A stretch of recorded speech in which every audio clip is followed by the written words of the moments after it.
찬송가 450장, 찬송가 450장 찬양 드리겠습니다.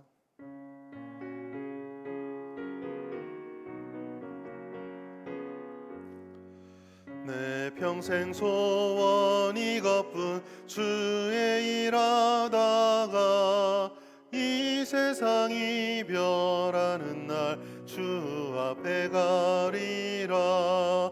꿈같이 헛된 세상 일 취할 것 무엇냐. 이 수고함만 하여도 헛된 것뿐일세. 불같은 시험 많으나 겁내지 맙시다. 구주의 권능 크시니 이기고 남겠네. 금보다 귀한 믿음은 참 보배 되도다. 이 진리 믿는 사람들 다 복을 받겠네. 살같이 빠른 광음을 주 위에 아끼세. 온 몸과 마음을 바치고 힘써서 일하세. 아멘.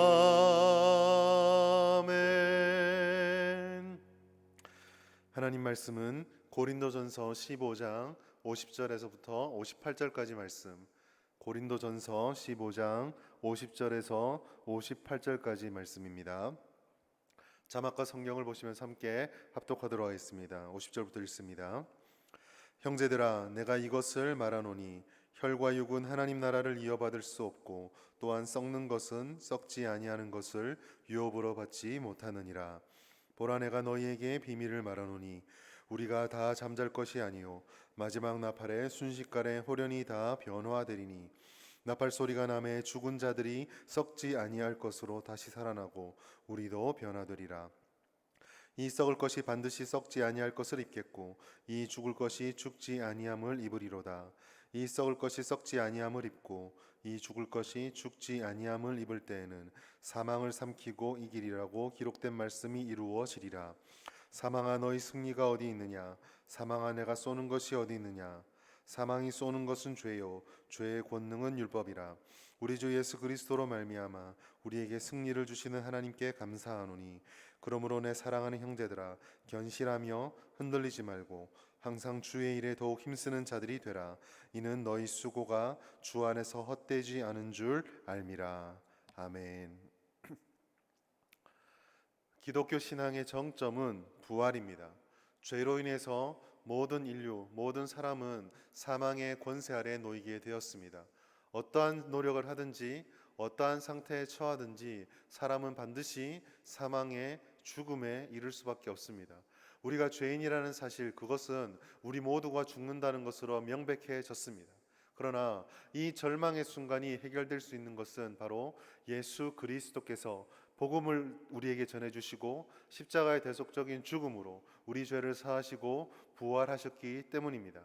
고린도전서 15장을 통해서 부활의 신앙에 대해서 계속 말씀하였던 바울은 오늘 15장을 마무리하며 이 부활 권세의 삶을 우리의 현실로 이끌어 오고 있습니다.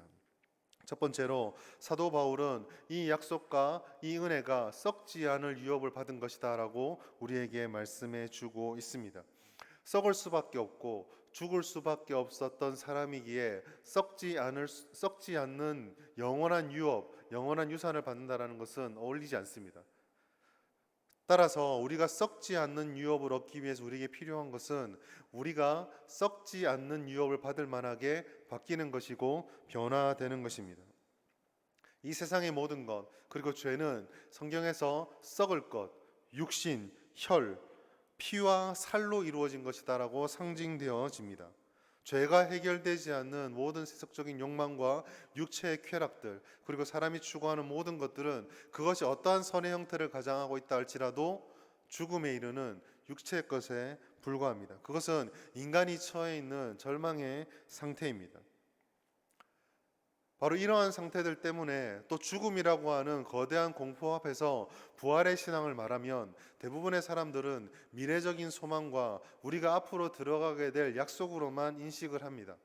즉 오늘 우리가 살아가는 삶의 현실에서 부활은 딱히 연관되어지지도 영향을 주지도 않는 것처럼 먼 미래의 약속처럼 생각할 수 있다라는 것이죠. 그러나 우리가 말씀을 통해서 지속적으로 배워왔던 것은 하나님께서 주셨던 부활의 신앙, 그 은혜의 약속은 먼 미래의 어떤 시점에 이루어질 것으로 끝나는 것이 아니라 오늘 우리들에게도 중요한 의미를 가지고 있다라는 것입니다.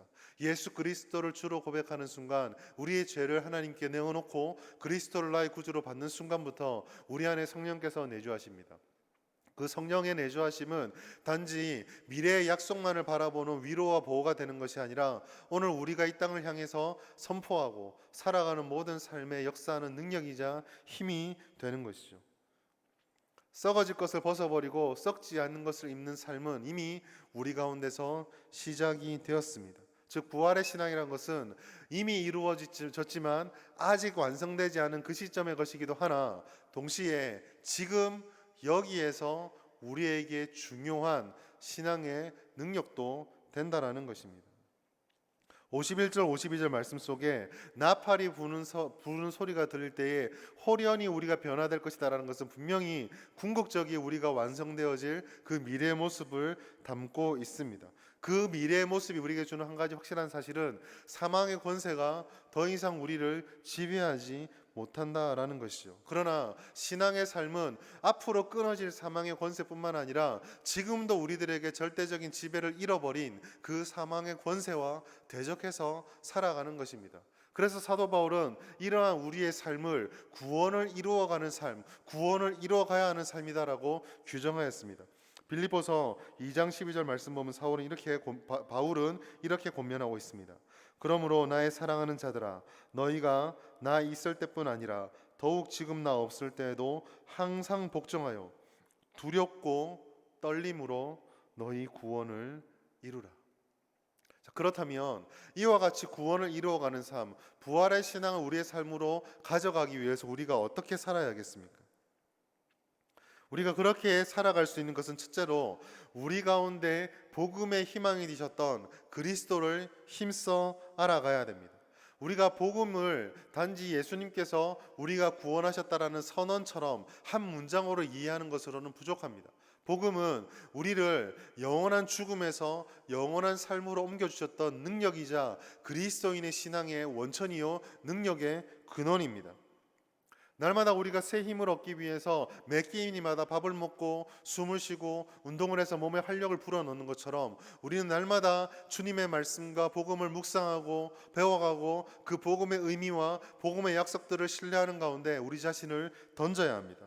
아는 것이다라고 던져놓고 아는 것이라고 밀어놓는 것이 아니라 더욱더 생각하고 더욱더 새기며 더욱더 외워가며 더욱더 배워가며 더욱더 우리 자신의 심령에 그 복음의 은혜와 메시지들을 새겨가야 한다는 것이죠. 그리스도의 복음 안에 거한다라고 하는 것은 단지 내가 압니다라는 것에 끝나는 것이 아닙니다. 그리스도의 복음 안에 거하는 것은 그것을 믿고 알고 거기에 지배받고 우리의 생각과 가치와 모든 것들을 거기에 내어놓는 것이죠. 여기서 또 다른 두 번째의 교훈이 나옵니다. 하나님께 매어 달리고 복음에 우리가 사로잡혔다라면 그러한 우리의 의지를 흔드는 유혹에 대항하여야 합니다. 우리가 하나님 앞에 약속을 받고 구원을 받고 부활을 약속받았지만 여전히 이 땅을 살아가는데 우리는 연약함과 부족함을 느낍니다. 그 유혹이 내적으로 외적으로 우리에게 찾아옵니다. 우리의 마음을 흔드는 유혹이 있습니다. 우리의 삶이 우리를 흔드는 어려움들이 찾아옵니다. 그럴 때에 우리는 하나님 앞에서 흔들리지 않고 버티고 싸워내고 이겨내야 합니다. 이러한 이겨내는 유혹을 대항하기 위해서는 우리의 지성과 우리의 정서와 우리의 의지가 오직 하나님을 향해서 방향을 틀고 있어야 합니다. 우리 아는 것을 내려놓고 우리의 감정적인 동요들을 말씀에 비추어 보고 우리의 의지적인 결단들을 하나님의 복음과 말씀 앞에 끌고 가야 하는 것이죠. 세 번째로 이러한 변화 속에서 주의 일에 힘쓰는 삶을 살아가야 합니다. 주의 일에 힘쓴다라는 건 오늘 58절에 있는 말씀처럼 항상 주의 일에 더욱 힘쓰는 자들이 되라라고 하는 것은 비단 교회 일만 열심히 하라는 말을 의미하는 것은 아닙니다. 신앙은 교회에서만 유용한 것이 아니라 우리의 모든 삶을 관통하는 변화요 체계입니다. 즉 주의 일을 힘쓴다라고 하는 것은 월화수목금토일 일주일 내내 우리의 모든 삶이 하나님의 뜻을 이루어 드리기 위해서 힘쓰는 삶이 되어야 한다는 것이죠. 그리스도께서 우리를 위해서 모든 것을 다 바쳐서 구원을 이루시고, 그리스도의 부활이 부분적인 부활이 아니라 신성과 인성을 포함하는 온전한 부활이었다고 한다면, 우리의 삶 역시 부분적으로 하나님께 드리는 것이 아니라 전부를 드리는 전적인 희생과 전적인 헌신이 되어야 하는 것입니다. 이렇게 될 때에 부활은 더 이상 미래의 약속이 아니라 오늘 우리의 삶을 관통하는 하나님의 능력이요, 하나님의 의지요, 하나님의 삶의 방식이 되는 것입니다. 1년에 한 번 저희는 부활절을 기념합니다. 그리고 하나님의 부활을 기억하며 기념하며 52주의 주일을 지킵니다. 그러나 하나님의 부활은 52번의 주일, 그리고 부활절을 지킴으로써 다 되는 것이 아니라 우리의 삶 전체를 하나님께 드리는 것입니다. 오늘 이 약속의 말씀을 기억하시면서 우리가 더 이상 죄의 권세, 세상에 얽매이지 않은 자가 되었다라는 것, 그리고 그 능력대로 살아가길 기도하며 오늘 우리의 신앙이 부활의 신앙 가운데 충만하게 자라나 하나님의 뜻을 이루어가는 그런 우리 모두의 삶, 우리 성명교회의 삶이 될 수 있기를 주님의 이름으로 축원합니다. 이 시간에 하나님의 말씀을 생각하시면서 교회를 위하여, 그리고 대구 땅을 위하여, 나라와 민족을 위하여 우리 합심하여 함께 주님께 기도하며 나가시겠습니다. 기도하겠습니다. 주여, 주여, 주여. 하나님 아버지, 오늘 우리에게 부활의 신앙의 능력을 주신 하나님 아버지, 이 땅의 교회를 위해서 기도하기 원합니다. 특별히 우리 교회를 위해서 기도합니다. 모든 예배와 모임이 정상화되고 힘써 모이며 뜨겁게 기도하는 교회가 되게 하옵소서. 성도들의 기업과 가정과 직장을 축복하시고 모든 닫힌 문들을 열어 주시옵소서. 연약한 성도들의 믿음을 붙들어 주시옵소서. 반우들의 부르짖음 응답하셔서 치료하여 주시옵소서. 주일학교와 청년부의 새로운 부흥을 허락하여 주시옵소서. 하나님의 은혜가 임하게 하여 주옵소서. 대구 땅을 위해 기도합니다. 하나님 아버지, 대구 땅 위에 코로나19의 그림자들이 하루빨리 물러나게 하시고 확진자들을 속히 고쳐주시며 일상으로 복귀될 수 있도록 은혜를 더하옵소서. 공무원들과 의료진들을 강건하게 지켜주시옵소서. 학생들의 학업이 정상화되게 해주시며 이 대구 땅의 모든 기업들이 경제적인 어려움들을 잘 이겨낼 수 있도록 하나님 함께하여 주시옵소서.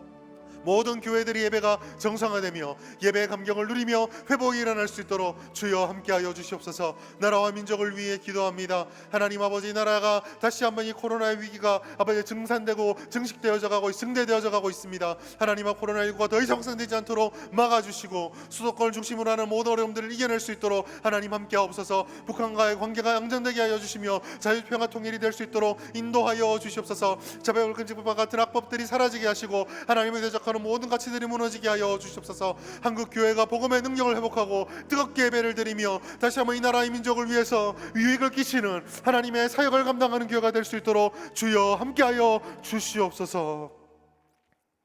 이 모든 말씀 살아계신 예수님의 이름으로 기도드립니다. 아멘. 오늘 주일 하루도 하나님의 은혜 가운데 예배의 감격을 누리고 하나님의 부활의 신앙을 누리는 우리 모든 성도님 될 수 있기를 주의 이름으로 축복합니다. 감사합니다.